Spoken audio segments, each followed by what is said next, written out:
un enfant, c'est quelque chose qu'on doit prendre comme il vient, je pense. C'est un grand bonheur et peu importe s'il est un garçon ou une fille, le principal c'est d'avoir un enfant en bonne santé et bien portant. Nous, notre choix pour Maël, aussi bien pour Maël que pour celui-ci, ça a été de garder la surprise jusqu'à la fin et donc voilà, je suis pas pour spécialement choisir le sexe d'un enfant. On prend tel qu'il vient.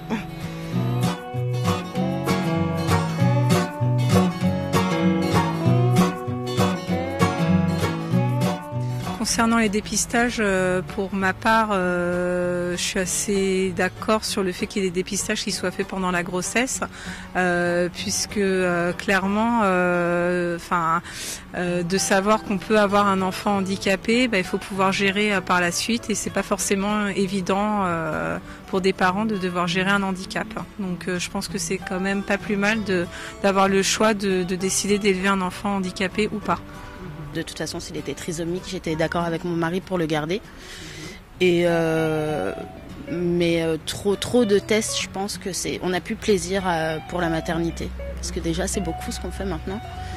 Et ça devient un peu compliqué. Donc s'il rajoute de nouveaux tests, je pense que ça gâchera tout le plaisir d'être maman.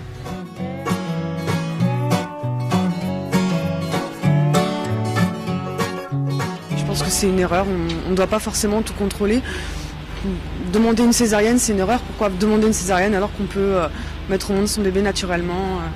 C'est tellement plus beau que césarienne, c'est un peu trop facile. On passe pas forcément par toutes les étapes. La difficulté de mettre au monde l'enfant.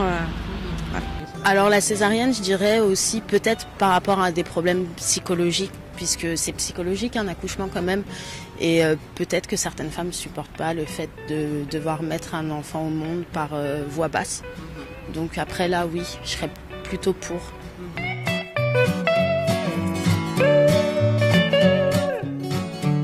Je pense que le choix de recourir à une mère porteuse, ça peut être bien pour justement des femmes qui ne peuvent pas avoir d'enfants naturellement.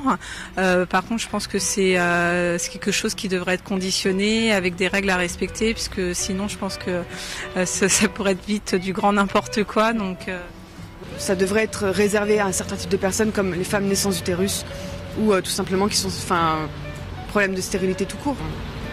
D'une façon plus générale, pour notre vie, il y a des drames dans la vie par rapport à des enfants, des gens qui ne peuvent plus avoir d'enfants et qui en ont perdu un.